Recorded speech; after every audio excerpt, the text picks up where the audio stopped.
أن الحمد لله نحمده ونستعينه ونستغفره ونعوذ بالله من شرور أنفسنا ومن سيئات أعمالنا من يهده الله فلا مضل له ومن يضلله فلا هادي له وأشهد أن لا إله إلا الله وحده لا شريك له وأشهد أن محمدا عبده ورسوله يا أيها الذين آمنوا اتقوا الله حق تقاته ولا تموتن إلا وأنتم مسلمون يا أيها الناس اتقوا ربكم الذي خلقكم من نفس واحدة وخلق منها زوجها وبث منهما رجالا كثيرا ونساء واتقوا الله الذي تساءلون به والأرحام إن الله كان عليكم رقيبا يا أيها الذين آمنوا اتقوا الله وقولوا قولا سديدا يصلح لكم أعمالكم ويغفر لكم ذنوبكم ومن يطع الله ورسوله فقد فاز فوزا عظيما أما بعد فإن خير الحديث كتاب الله وخير الهدي هدي محمد صلى الله عليه وسلم وشر الأمور محدثاتها وكل محدثة بدعة وكل بدعة ضلالة وكل ضلالة في النار. تمام قسم کی تعریف، کبریائی، حمد و ثنا اس اللہ وحدہ لا شریک کے لائق و زیبا ہے جس نے اس ساری کائنات کی تخلیق فرمائی، ہماری ضرورتوں کے واسطے ہر ایک چیز کو مہیا فرمایا، ہماری رشد و ہدایت کے لیے انبیاء اور رسولوں کا سلسلہ جاری فرمایا اور ہمیں مسلمان بنایا. درود و سلام نازل ہو تمام انبیاء کرام علیہم الصلاۃ والتسلیم پر، خصوصاً امام کائنات، امام الانبیاء، افضل البشر، خاتم النبیین، شفیع المذنبین، رحمت للعالمین محمد صلی اللہ علیہ وسلم پر. اللهم صل على محمد وعلى آل محمد كما صليت على إبراهيم وعلى آل إبراهيم إنك حميد مجيد. اللهم بارك على محمد وعلى آل محمد كما باركت على إبراهيم وعلى آل إبراهيم إنك حميد مجيد. معزز حاضرین جمعہ، عزیز بچوں، آج کے خطبہ جمعہ میں انشاءاللہ کچھ اہم پیغام امت مسلمہ کے نام بیان کرنے ہیں. ان پیغام کو اچھی طریقے سے سمجھ لیجئے، خاص کر کے آج کے حالات میں ایک مسلمان کی کیا ذمہ داری ہونی چاہیے اور مسلمان کو کون سا عمل کرنا چاہیے. اسی کے سلسلے میں کچھ اہم گفتگو، کچھ اہم باتیں آپ کے سامنے رکھنی ہیں.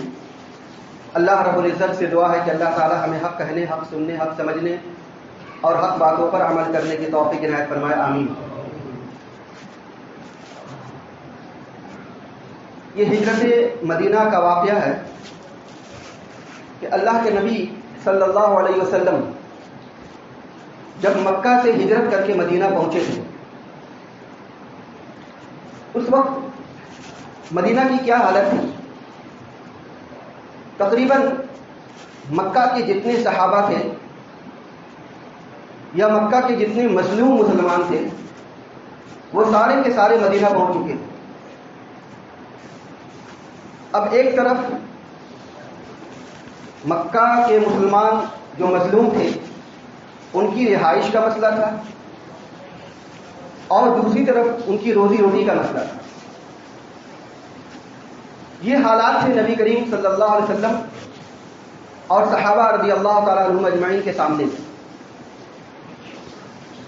ایک نقشہ دیکھ لیجیے کہ جس وقت اللہ کے نبی صلی اللہ علیہ وسلم مدینہ پہنچے تھے اس وقت مدینہ کی کیا سچویشن تھی، کیا صورتحال تھی. مکہ کے جو کافرین اور دشمنان اسلام تھے یہ تو الگ تھے ہی، پتہ نہیں کب کس وقت مدینہ پہ حملہ کر بیٹھے، کیونکہ یہ لوگ کھسیائے ہوئے تھے. اس کے علاوہ مدینہ میں یہودیوں کا غلبہ تھا اور اللہ سبحانہ و تعالیٰ نے نبی کریم صلی اللہ علیہ وسلم کو یہودیوں کی سازش، یہودیوں کی مکر و فریب اور یہودیوں کی چال بازیاں قرآن کریم میں بتلا دی. اللہ کے نبی صلی اللہ علیہ وسلم کو پتا تھا کہ مدینہ میں جو یہودی ہیں وہ کس طرح کی چال بازی کر سکتے تھے. اس کے علاوہ کچھ ایسے تھے جن کو ہم منافقین کہتے ہیں. یہ سب سے زیادہ خطرناک تھے کہ یہ مسلمانوں میں رہ کر کے مسلمانوں کی جڑیں کھوکھلی کرتے تھے. ان کی پہچان مشکل تھی، اللہ یہ کہ اللہ سبحانہ و تعالیٰ بتلا دے کہ فلاں فلاں آدمی منافق ہے، آپ ان سے بچ کر کے رہیے. یہ سب حالات تھے مدینہ کے. اس کے علاوہ سب سے بڑا جو اہم مسئلہ تھا مسلمانوں کے سامنے میں وہ یہ تھا کہ بھوکمری اور غریبی، بھوکمری اور غریبی سے جھوج رہے تھے. بھوک اور غریبی سے جنگ کرنا تھا، لڑنا تھا، یہ سب سے بڑا مسئلہ تھا. اب اس صورتحال میں اللہ کے نبی صلی اللہ علیہ وسلم نے کیا کیا؟ مسلمان پہنچ چکے تھے، ان کے پاس میں رہنے کے لیے کوئی ٹھکانہ نہیں تھا، کھانے کے لیے کوئی پیسے وغیرہ نہیں تھے، کوئی روزی روزگار نہیں تھا. اور یہ کہ مدینہ میں جو مسلمان ہیں وہ خود بھوک اور غریبی سے جوجھ رہے تھے اور دشمنان اسلام چاروں طرف پھیلے ہوئے. ایسی صورتحال میں نبی کریم صلی اللہ علیہ وسلم نے سب سے پہلا کام یہ کیا کہ مسلمانوں کے دلوں کو جوڑنے کا کام کیا. سب سے پہلا کام اس لیے کہ اگر مسلمان متحد ہو کر کے اسلامی اخوت کے ساتھ، بھائی چارگی کے ساتھ میں رہیں گے تو تمام دشمنوں کا مقابلہ آسانی کے ساتھ میں کر سکیں گے. لیکن اگر مسلمان بٹے بٹے رہیں گے تو خود اپنی پریشانی کا حل نکالنا ہی مشکل ہو جائے گا. اسی وجہ سے اللہ کے نبی صلی اللہ علیہ وسلم نے مہاجرین اور انصار کے درمیان میں بھائی چارگی قائم کی. اور گاہے بگاہے اللہ کے نبی صلی اللہ علیہ وسلم مسلمانوں کو بتلاتے رہے کہ ایک مسلمان کا دوسرے مسلمان پر کیا حقوق ہے. اللہ کے نبی صلی اللہ علیہ وسلم یہ فرماتے ہیں کہ اگر ایک مسلمان دوسرے مسلمان کی مدد کرے گا تو اللہ سبحانہ و تعالیٰ بھی اس کی مدد کریں گے، اور جب تک وہ اپنے مسلمان بھائی کی مدد کرتا رہے گا اللہ سبحانہ و تعالیٰ اس کی مدد کرتے رہیں گے. اس کا مطلب یہ ہوا کہ اگر کوئی مسلمان بھائی کسی مسلمان بھائی کی مدد نہیں کرے گا اللہ اس کی مدد نہیں کرے گا. چاہے کسی بھی معاملے میں ہو، روزی روزگار کے معاملے میں ہو، صحت اور تندرستی کے معاملے میں ہو، زندگی گزارنے کے معاملے میں ہو، اللہ کی توفیق یا اللہ کی نصرت، اللہ کی مدد آپ کے زندگی میں نہیں ہوگی جب تک آپ اپنے مسلمان بھائی کی مدد نہیں کریں گے. ایک نوجوان، سنن ابن ماجہ کی صحیح درجے کی روایت ہے، ایک نوجوان اللہ کے رسول صلی اللہ علیہ وسلم کی خدمت میں حاضر ہوا، کہا کہ کچھ دے دیجیے. اللہ کے رسول صلی اللہ علیہ وسلم نے فرمایا کہ تیرے لیے مانگنے سے بہتر ہے کہ تو کوئی روزگار کما، روزی روٹی کما، کچھ تجارت کر، بزنس کر. اس نوجوان نے کہا اللہ کے رسول صلی اللہ علیہ وسلم میرے پاس میں کچھ کمانے کے لیے نہیں ہے، میں بہت غریب آدمی ہوں، میرے پاس پونجی تک نہیں ہے. اللہ کے رسول صلی اللہ علیہ وسلم پوچھتے کہ تیرے گھر میں کیا ہے، کچھ ہے؟ تو وہ نوجوان کہتا ہے میرے گھر میں ایک پرانا کمبل ہے جس کو میں آدھا بچھاتا ہوں اور آدھا اوڑھ لیتا ہوں، اور ہاں ایک ٹوٹا پیالہ ہے جس سے میں پانی پیتا ہوں، بس یہی کل کائنات ہے. اللہ کے رسول صلی اللہ علیہ وسلم کہتے ہیں کہ جاؤ دونوں کو لے کر کے آ. وہ لے کر کے آتا ہے. اللہ کے نبی صلی اللہ علیہ وسلم وہاں پہ نیلامی کرتے ہیں. اللہ کے رسول صلی اللہ علیہ وسلم دونوں ہاتھوں میں لے کر کے پوچھتے ہیں کہ کون ان کو خریدے گا. ایک صحابی کہتے ہیں کہ میں اس کو 1 درہم میں خریدتا ہوں. اللہ کے رسول صلی اللہ علیہ وسلم 3 مرتبہ پوچھتے کون اس کو خریدے گا، کون اس کو خریدے گا، کون اس کو خریدے گا. ایک طرف سے آواز آتی ہے کہ میں اس کے 2 درہم میں خریدوں گا. اللہ کے نبی صلی اللہ علیہ وسلم اس کو 2 درہم میں دے دیتے. 2 درہم لے لیے، پرانا کمبل اور پرانا پیالہ اس کے حوالے کر دیا. اب آپ سوچئے، غور کیجئے، ایک پرانا کمبل جو کہ استعمال کیا ہوا ہے وہ کیا کام آ سکتا ہے، اور ایک ٹوٹا پیالہ اس کے کیا کام آ سکتا تھا. لیکن اپنے ایک مسلمان بھائی کی مدد کرنا تھا، اپنے ایک مسلمان بھائی کو کسی کے آگے ہاتھ پھیلانے سے بچانا تھا، اپنے مسلمان بھائی کو اس قابل بنانا تھا کہ آج یہ مانگ رہا ہے کل یہ دینے والا بن جائے. بس یہی جذبہ تھا کہ وہ 2 درہم میں ایک پرانا کمبل اور ایک پرانا پیالہ خرید لیا. اللہ کے رسول صلی اللہ علیہ وسلم مجھ کو 2 درہم دیتے ہیں, کہتے ہیں کہ 1 درہم کا اپنے گھر میں اناج بھر دے اور 1 درہم کا کلہاڑی خرید کے میرے پاس میں لے کر کے آ. وہ چنانچہ ایسے ہی کرتا ہے, جاتا ہے 1 درہم کا کلہاڑی خرید کر کے اللہ کے رسول صلی اللہ علیہ وسلم کے پاس میں آتا ہے. اللہ کے رسول صلی اللہ علیہ وسلم اس کو اپنے ہاتھوں سے دستانہ لگاتے ہیں اور کہتے ہیں کہ جا جنگل سے لکڑیاں کاٹ, بازار میں بیچ, 15 دن تک میرے سامنے میں مت آنا, روزانہ یہی کام کرتے رہنا. روایت میں آتا ہے کہ 15 دن کے بعد جب وہ نوجوان رسول اللہ صلی اللہ علیہ وسلم کی خدمت میں حاضر ہوتا ہے تو کہتا کہ اے اللہ کے رسول صلی اللہ علیہ وسلم اب میں خوشحال ہوں. یہ 15 دن کی کمائی کی برکت تھی کہ اللہ سبحانہ و تعالیٰ نے ایک چھوٹی سی مدد, محض ایک چھوٹی سی محض 2 درہم کی مدد کے ذریعے سے ایک نوجوان جو مانگنے والا تھا اس کو مانگنے سے بچا لیا. اللہ کے رسول صلی اللہ علیہ وسلم فرماتے کہ اے نوجوان, تیرا تو جو مانگ رہا تھا وہ بہتر یہ بہتر ہے. یہ بہتر ہے کہ تو کسی کو دینے والا بن جائے, اپنے ہاتھوں سے کمانے والا بن جائے, نہ کہ کسی کے آگے ہاتھ پھیلانے والا بنے. یہ جذبہ تھا صحابہ کرام رضی اللہ تعالیٰ عنہ اجمعین کے درمیان اتحاد اور اتفاق کے ذریعے سے, اسلامی بھائی چارگی کے ذریعے.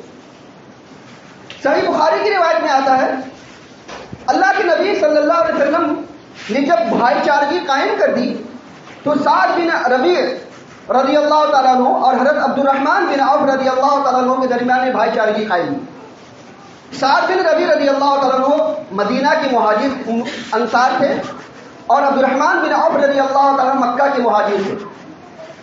جب سعد بن ربیع رضی اللہ تعالیٰ عنہ اپنے اسلامی بھائی کو اپنے گھر میں لے کر کے آئے تو دکھائے, دیکھو الحمدللہ میں مدینہ کے رئیس لوگوں میں سے ہوں, میرے پاس میں کھیتیاں ہیں, میرے پاس میں مکانات ہیں, میں ان سب میں تم کو آدھا آدھا بانٹ کر کے دے دیتا ہوں.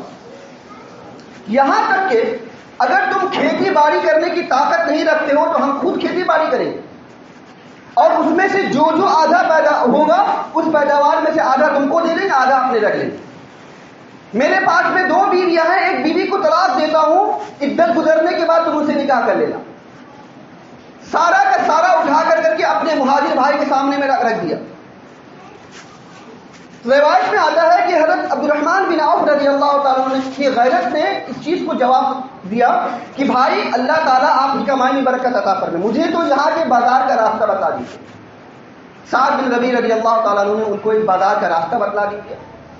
کچھ گھی اور تھوڑے سے پنیر خریدے, صبح سے لے کر کے شام تک بیچا, کچھ پیسے بچ گئے.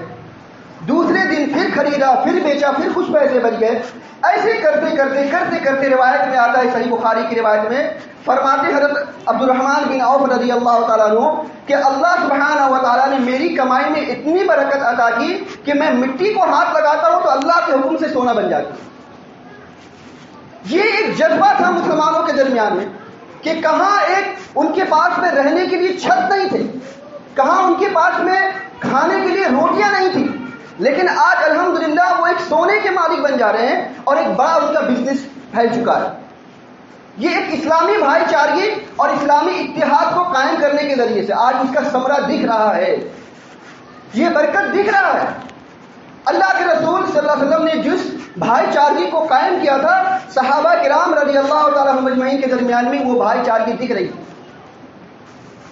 اس کے علاوہ غریبی کا مسئلہ تو حل ہو چکا تھا, لگ بھگ ہو چکا تھا. رہائش کا مسئلہ بھی حل ہو چکا تھا. اور اس وقت مدینہ میں جو یہودی تھے, پوری یہودی مدینہ کے منڈی پر یہودیوں کا غلبہ تھا. 2 بڑے قبیلے تھے, بنی نذیر اور بنی قینقاع. ان 2 قبیلوں کا مدینہ کے منڈی پر بڑا قبضہ تھا. اللہ کا کرم ایسا ہوا کہ آج مسلمانوں کی منڈی میں قبضہ, مسلمان اس منڈی پہ قبضہ جما چکے ہیں صرف اتحاد اور اتفاق کے ذریعے سے. جس اتحاد اور اتفاق کو اللہ کے نبی صلی اللہ علیہ وسلم نے قائم کیا تھا, آپ دیکھ لیجیے تاریخ اٹھا کر کے کیسے جنگ بدر اور اس کے بعد کیسے غزوات میں صحابہ نے ڈٹ کر کے مقابلہ کیا. وہ دور تھا کہ صحابہ کرام رضی اللہ تعالیٰ عنہم اجمعین جب کفار سے لڑائی کرتے تھے، جنگ کرتے تھے کہ ان کے پاس میں کھانے کے لیے کچھ نہیں تھے. آپ اٹھا کر کے دیکھ لیجیے غزوہ احزاب میں صحابہ کرام رضی اللہ تعالیٰ اجمعین اتنے بھوکے ہیں کہ بھوک کی وجہ سے ان کے پیٹ بالکل اندر جا چکے ہیں، جن کو لیبل میں کرنے کے لیے وہ اپنے پیٹوں میں پتھر بانا کرتے تھے. یہ حالات تھے غزوہ احزاب کے. کھانے کے لیے کچھ نہیں تھا، لیکن کفار اور مشرکین سے لڑنے کا جو جذبہ اور پوری دنیا کے اندر میں اسلام کو لے جانے کا جو جذبہ تھا، بھوک رہنے کی وجہ سے وہ لوگ اللہ سبحانہ و تعالیٰ کے دین کی کیسی مدد کیا کرتے تھے. یہ اسلامی اتحاد اور اتفاق کا ذریعہ تھا. اسی کا نتیجہ تھا کہ آج مسلمان شانہ بشانہ مل کر کے اللہ کے رسول صلی اللہ علیہ وسلم کے ساتھ میں دین کو پھیلا رہے ہیں. صحیح بخاری کی روایت میں آتا ہے کہ ہم لوگ جب غزوات میں نکلتے تھے تو ہمارے پاس میں کھانے کے لیے کچھ نہیں ہوتا تھا. کئی دن تک ہم لوگ کھانا نہیں کھاتے تھے، اس کے باوجود بھی ہم لوگ چلتے رہتے تھے. کیوں؟ اللہ نے ارشاد فرمایا سورہ رعد میں وَأَعِدُّوا لَهُم مَّا اسْتَطَعْتُم مِّن قُوَّةٍ. جو قوم صرف کھانے پر نربھر ہو جاتی ہو، جو قوم صرف کھانے کے ہوٹلوں پہ لائن لگاتی ہو، جو قوم صرف جوتے خریدنے پر آمادہ ہو، جو قوم صرف شاپنگ مال میں بھیڑ لگاتی ہو، جو قوم صرف اپنے بچوں کو پکنک اسپاٹ پر لے جانے کے لیے تیار ہو، وہ اس قوم سے آپ ترقی کی کیا امید کر سکتے؟ اس قوم سے آپ کیا امید کر سکتے کہ ہماری یہ قوم ٹیکنیکل انسٹیٹیوٹ میں اونچائی پر جائے گی؟ اس قوم سے کیا آپ امید کر سکتے؟ تو ہمیں اس دور میں آج ضرورت ہے اس بات کے لیے کہ ہم یہ چیز نہ ہو. اللہ نے فرمایا وَأَعِدُّوا لَهُم مَّا اسْتَطَعْتُم مِّن قُوَّةٍ. اپنی قوت کو یکجا کرو، طاقت کو اکٹھا کرو جہاں تک سے تم سے ممکن ہو سکو. بھوکے رہو اور تمہارے پاس میں مفلوق الحال ہو، لیکن مسلمان ایک دوسرے کے ساتھ میں مل کر کے رہیں، ایک دوسرے کی مدد کرتے رہیں، ایک دوسرے کے ساتھ میں شانہ بشانہ مل کر کے چلتے رہیں، تب جا کر کے ہم پوری دنیا کے اندر میں اسلام کو پھیلا سکتے. ایک اہم پیغام سمجھ لیجیے آپ اس ہجرت مدینہ کے واقعے سے. آج کے کیا حالات ہیں؟ آج حالات دیکھ لیجیے پورے ہندوستان کے اندر میں کس طریقے سے ایک مہنگائی کا جو دور چلا ہے، مہنگائی کے ذریعے سے پورے ہندوستان کے لوگ جھوج رہے. صرف ایک مسلمان کو ٹارگٹ بنانا نہیں، یہ ذات اور دھرم کی لڑائی نہیں ہے، بلکہ ذات کو اونچے کرنے کی بقا، اس کی ذات کی بقا کے لیے لڑائی ہے کہ کس طریقے سے اپنے قبیلے کو اور اپنی ذات کو باقی رکھا جائے، اس کی لڑائی ہے. لوگ سمجھتے ہیں کہ دھرم کی لڑائی ہے اور دھرم کے نام پہ لوگوں کو لڑایا جا رہا ہے. مہنگائی اس وجہ سے کی جا رہی ہے تاکہ اگر مسلمان خاص طور سے بھوکا رہے گا، مہنگائی کی مار سے جھوجتا رہے گا، تو اس کے بچے آگے نہیں بڑھ سکیں گے، اس کے بچے ٹیکنیکل انسٹیٹیوٹ میں داخلہ نہیں لے سکیں گے، اس کے بچے کوئی اچھی پوسٹ نہیں حاصل کر سکیں گے، اس کے بچے کوئی اچھے امتحانات میں جگہ نہیں پا سکیں گے اگر مسلمان صرف مہنگائی کی مار میں جھوجتا رہے. پچھلی آپ حکومتوں کو دیکھ لیجیے، پچھلی حکومتوں میں کیا تھا؟ پچھلی حکومتوں میں یہی بات تھی کہ کتنے ایسے نوجوان تھے جن کو مختلف طرح کے الزامات دے کر کے جیلوں میں ٹھوس دیا جاتا تھا، ان کی زندگیاں تباہ و برباد کر دی گئی. آج بھی کتنے ایسے نوجوان ہیں یا تو جن کو غائب کر دیا گیا ہے یا تو جن کی زندگیاں تباہ و برباد کر دی گئی. ہم کیا الحمدللہ ہم بچ گئے، اللہ کا شکر ہے ہم کامیاب ہو گئے. ہمارے گھر میں کوئی آفت نہیں ہے، ہمارے بچوں پر کوئی مصیبت پریشانی نہیں آئی، ہمارے بچیوں کا کوئی ریپ نہیں ہوا، کوئی افسردگی نہیں ہوئی، الحمدللہ ہم بچ گئے. ہم یہ رونا روتے، دراصل ہم اپنے آپ کو دھوکہ دے رہے ہیں. پھر وہی معاملہ چلتا جا رہا. ہم حالات اٹھا کر کے دیکھ نہیں رہے کہ کیا چل رہا ہے ہندوستان کے اندر، کیا سازشیں ہو رہی ہیں کہ پچھلے حکومتوں میں فسادات کے ذریعے سے کتنے مسلمانوں کو قتل عام کیا گیا، نوجوانوں کو جیلوں میں ٹھوسا گیا، ان کی زندگیوں کو تباہ و برباد کر دیا گیا. ایسے نوجوان جو اچھے ٹیکنیکل انسٹیٹیوٹ میں اور اچھے باصلاحیت پڑھے لکھے نوجوان کو جن کی زندگیاں تباہ و برباد کر دی گئی. اور آج بھی اسی مہنگائی کی وجہ سے، مہنگائی کی مار کی وجہ سے آپ کو پیچھے کیا جا رہا ہے تاکہ ہم لوگ آگے نہ بڑھ سکیں. ایسا نہیں ہے کہ اور کوئی پریشان نہیں، سارے لوگ پریشان ہیں، سارے لوگ پریشان ہیں. لیکن کیا معاملہ ہے؟ معاملہ یہ کہ ایک مسلمان کی دشمنی میں یہ کام کرنا ہے. اس حکومت کو لانا ہے تاکہ مسلمان کی دشمنی پوری ہو جائے. ہم مسلمانوں کو سمجھنا چاہیے, ہم مسلمانوں کو دھیان میں رکھنا چاہیے کہ ایسے کیا حالات چل رہے ہیں ہندوستان کے اندر. ہمیں چاہیے کہ آج کے اس حالات میں اللہ کے رسول صلی اللہ علیہ وسلم نے جو نسخہ ہمیں دیا تھا وہ تھا اتحاد اور بھائی چارگی کا. بھائی چارگی کو بنا کر کے رکھیں, اپنے آپسی اتحاد اور اتفاق کو قائم کر کے رکھیں. جب یہ اتحاد اور اتفاق ہوگا تو ہم ایک مسلمان دوسرے مسلمان کی مدد کر سکے گا, ایک مسلمان دوسرے مسلمان کی ضرورت کو پوری کر سکے گا, ایک مسلمان دوسرے مسلمان کے درد کو اور اس کی لاچاری کو سمجھ سکے گا. اور جب یہ حالات پیدا ہوں گے تو الحمدللہ انشاءاللہ ہمارے پاس میں جو جو پریشانیاں آئیں گی ان ساری پریشانیوں کو ہم آسانی سے ایک ساتھ میں حل کر سکتے ہیں.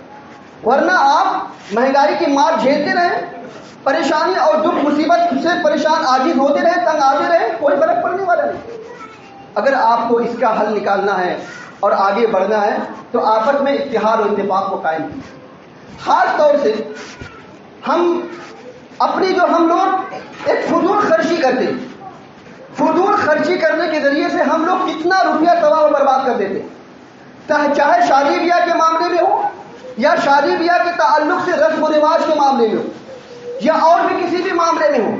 ہم روزانہ ایک عجیب چیز کھاتے ہیں, پان, گٹکا, سگریٹ, بیڑی اور پتہ نہیں کیا کیا. صرف اگر 5 روپے بھی خرچ کرتے ہیں روزانہ اور ان کو نہ کر کے کیا سمجھتے ہیں آپ, کیا اسلام میں اس کی مشروعیت ہے؟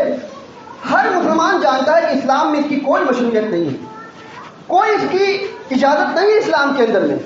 لیکن کیا کریں, اسلام میں اس کی ممانعت بھی تو شرائط کے طور سے نہیں آئی ہے.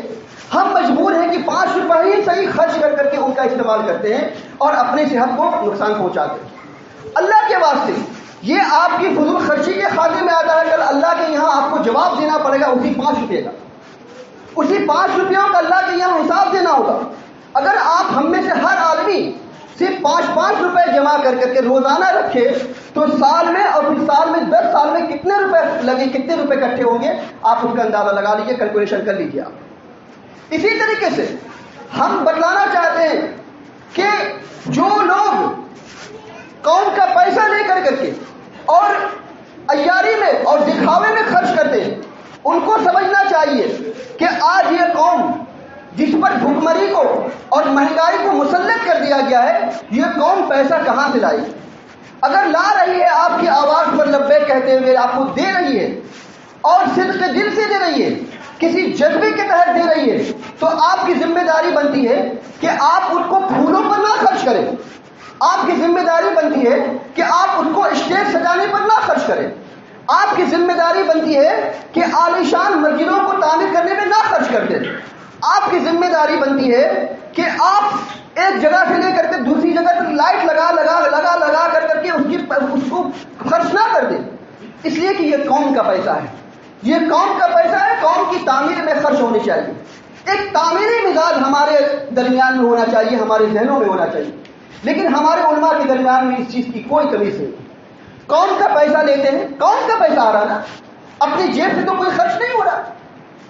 ایک پیسہ نہیں, 1 روپیہ بھی اپنی جیب سے خبر, ایک اعلان کی ضرورت ہے. قوم دھڑا دھڑ پیسے لا کر کے دے رہی, پوچھتے بھی نہیں ہے کہ پیسہ کہاں سے آ رہا ہے, حرام کمائی سے آ رہا ہے یا حلال کمائی سے آ رہا ہے. بس ان پیسوں کو لے کر کے ایک عالیشان اسٹیج سجانا ہے, پھول لگانا ہے, جھومر لگانا ہے اور بہترین طریقے سے اسٹیج قالین ململ لگانا ہے, بہترین سے اسٹیج کرسی لگانا ہے اور بڑے بڑے علماء کو جن کے بڑے بڑے القاب ہوتے ہیں, لمبے لمبے القاب ہوتے ہیں, فلاں جگہ سے آ رہے ہیں, چل کر کے آ رہے ہیں, دور سے آ رہے ہیں, یہ کر کے آ رہے ہیں, وہ کر کے آ رہے ہیں. آپ رہبر قوم و ملت ہیں, اپنے آپ کو یہ ٹائٹل دیتے ہیں رہبر قوم و ملت. آپ کے محلے میں, آپ کے پڑوس میں آپ کے بچے ماں کی گالی دیتے ہیں, آپ کی رہبریت کہاں چلی جاتی؟ آپ رہبر, آپ کیا کہتے ہیں؟ یہاں ٹائٹل کیا ہوتا ہے؟ دردان, درد ملت کا درد رکھنے والے.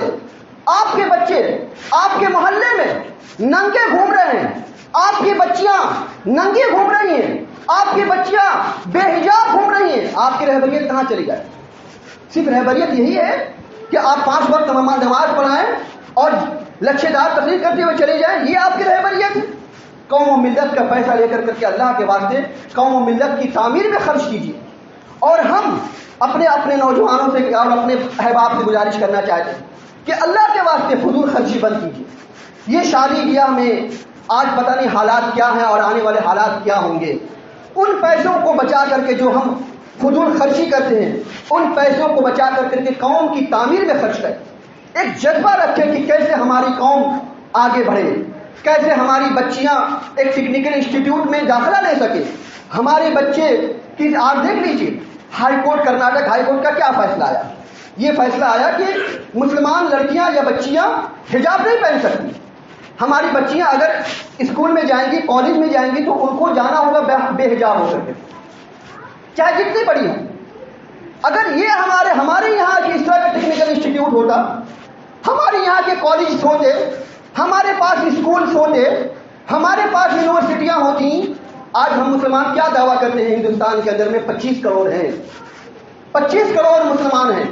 ان 25 کروڑ مسلمانوں کا پیسہ کہاں جاتا ہے؟ یہ جو درگاہوں میں جاتا ہے, درگاہ میں اٹھا کر دیکھ لیجیے ہر سال بلکہ پورے سال کے پورے دن لاکھوں روپے لٹا دیے جاتے ہیں درگاہ میں, لاکھوں روپے. اگر 2 روزانہ کا تخمینہ لگایا جائے, اگر سال کا مہینے کا تخمینہ لگایا جائے تو کتنا اربوں خربوں روپیہ صرف درگاہ پہ خرچ ہوتا. وہ پیسہ اگر ہماری قوم و ملت کی تعمیر میں خرچ ہوتا تو آج ہم بے حجاب یا باحجاب کے لیے کورٹ میں لڑائی نہ کرتے ہوتے. آج ہمارے نوجوان جیلوں میں نہ ٹھونس دیے جاتے. اگر وہ پیسہ ہماری قوم و ملت کی تعمیر میں خرچ ہوا ہوتا تو آج ہم کہاں سے کہاں ہوتے. اس کے علاوہ اور ایک بات جان لیجیے, آپ قوم ملت کا پیسہ لے کر لیتے ہیں نا, لے کر کے 2 تلہ 5 3 تلہ 4 تلہ 5 منزلہ مسجدیں کھڑا کرتے. مسجدوں میں قالین لگائی جاتی, جھومر لگایا جاتا ہے, فرش بہترین لگایا جاتا ہے, اے سی لگائے جاتے ہیں اور مرمر لگایا جاتا ہے اور بڑا آراستہ و پیراستہ کیا جاتا ہے. ایک بات حقیقت کی سن لیجیے, مسند احمد کی روایت میں آتا ہے اللہ کے رسول صلی اللہ علیہ وسلم فرماتے ہیں قیامت کی نشانیوں میں سے ایک نشانی یہ بھی ہے کہ لوگ اپنی اپنی مسجدوں میں بیٹھ کر کے فخر کریں گے کہ میری مسجد سب سے اونچی ہے, میری مسجد سب سے عالیشان ہے, میری مسجد سب سے بہتر ہے. آپ لگائیے, جھومر لگائیے, قالین لگائیے اور مرمر لگائیے اور آپ کو مسجدوں کو آراستہ اور پیراستہ کرنا ہے کیجیے. لیکن آپ دیکھ لیجیے آپ کی 5 منزلہ عمارت, 5 منزلہ مسجد صرف جمعہ میں بھرتا ہوگا مشکل سے, 5 وقتہ نمازوں میں تو نہیں بھرتا. ان مسجدوں کی عمارتیں کہاں جاتی ہیں؟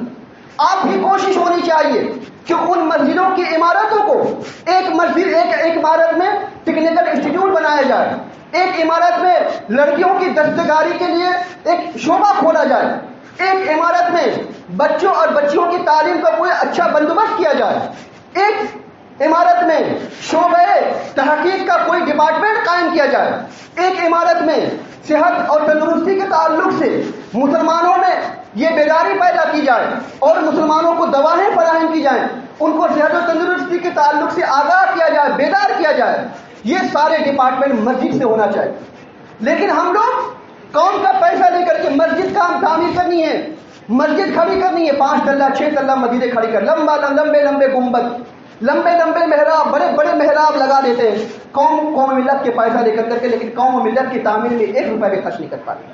اللہ کے واسطے آج کے خطبے کا ہمارا پیغام یہی ہے کہ آپ جب قوم و ملت کا پیسہ لیجئے, آپ دیکھ لیجئے مسجد نبوی کیا تھا. مسجد نبوی سے وہ تعمیر ہوتی تھی, قوم و ملت کی تعمیر.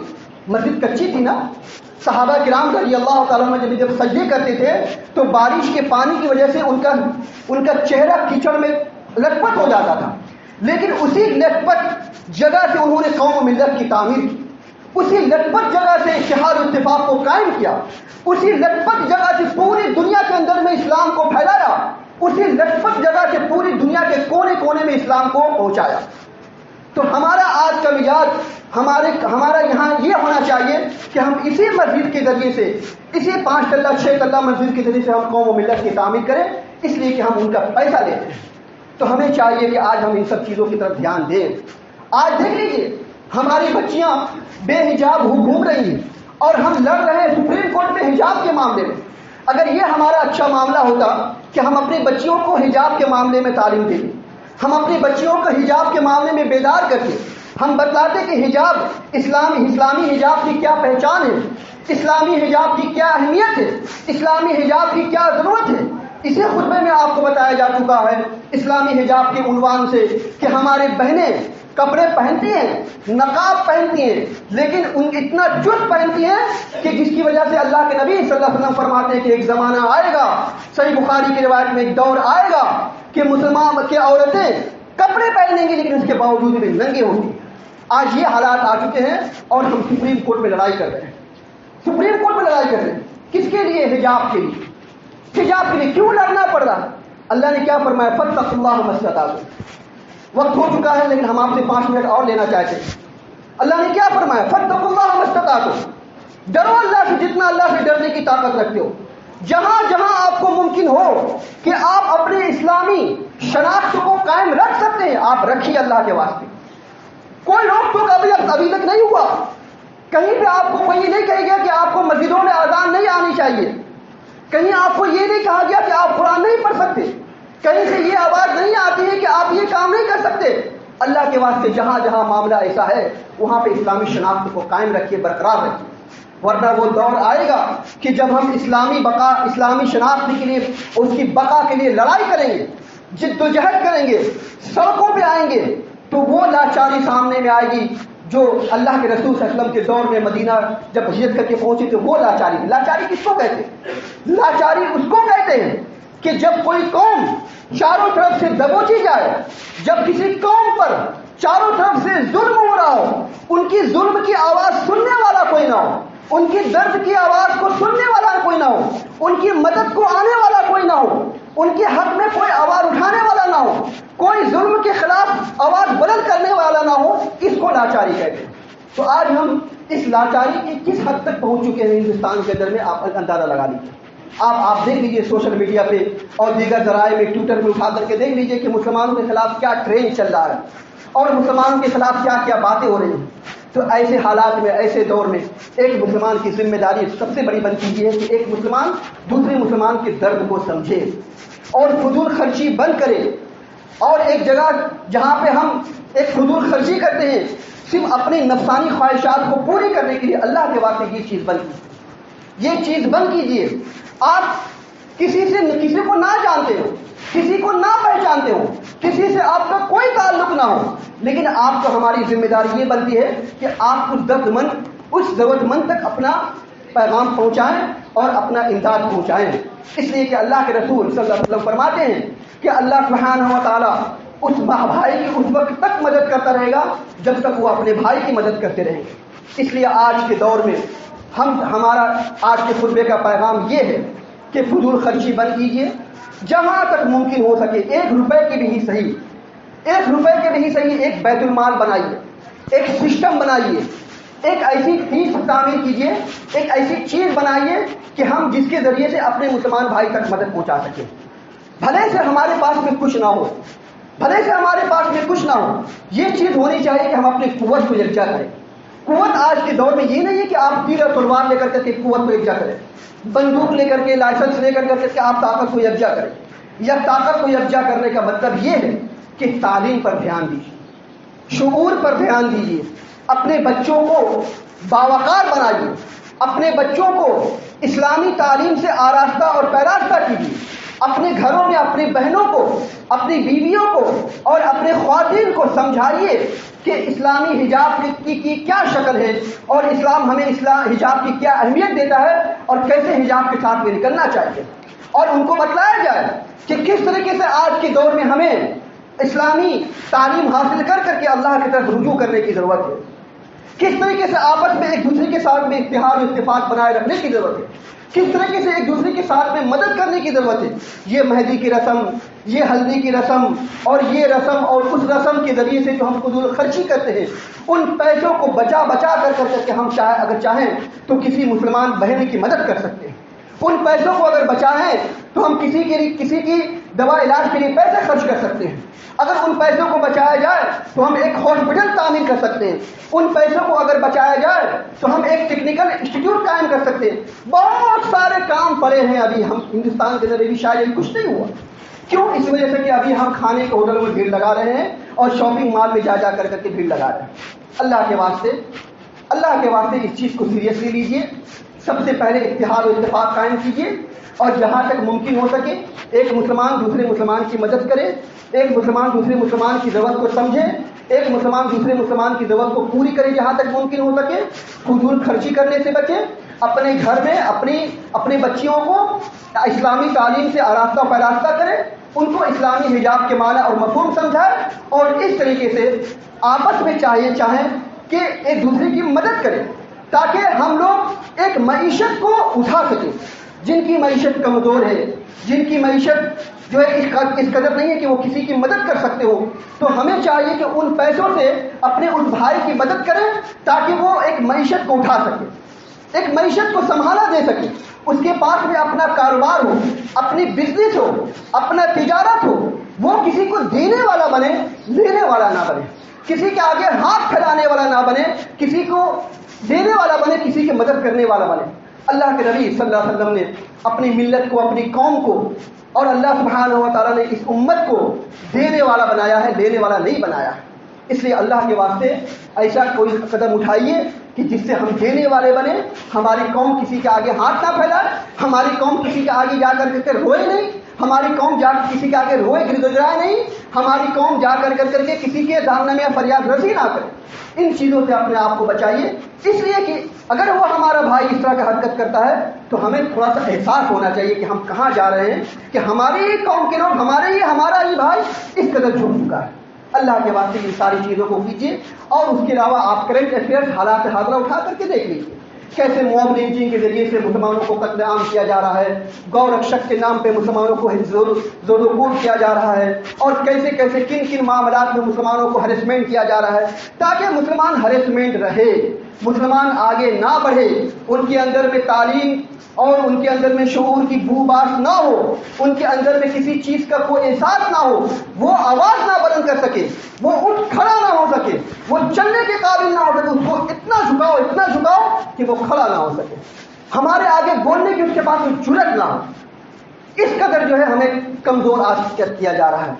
الحمدللہ ہم لوگ دعویٰ کرتے ہیں کہ ہم مسلمان میں کروڑوں ہیں، تو ان کروڑوں کو چاہیے کہ ایک اتحاد و اتفاق کے ساتھ میں رہیے۔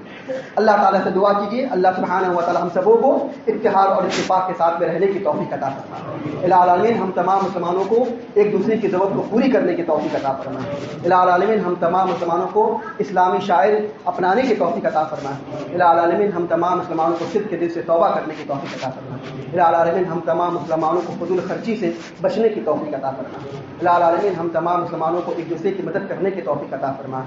الہ العالمین ہمیں جو بیمار ہیں انہیں شفاء کاملہ عاجلہ عطا فرما، جو پریشان حال ہے ان کی پریشانیوں کو دور فرما، جو قرض دار ہے انہیں اس بات کی توفیق عطا فرما یا اس بات کے لیے اسباب عطا فرما کہ وہ اپنا قرضہ ادا کر سکیں۔ الہ العالمین جب تک ہم جئیں کتاب اللہ اور سنت رسول اللہ صلی اللہ علیہ وسلم پر عمل کرتے ہوئے جئیں، اور جب ہمارا خاتمہ ہو انہیں دونوں پر عمل کرتے ہوئے ہمارا خاتمہ ہو۔ اقول قولی ھذا واستغفر اللہ لی ولکم ولسائر المسلمین، وآخر دعوانا الحمد للہ رب العالمین۔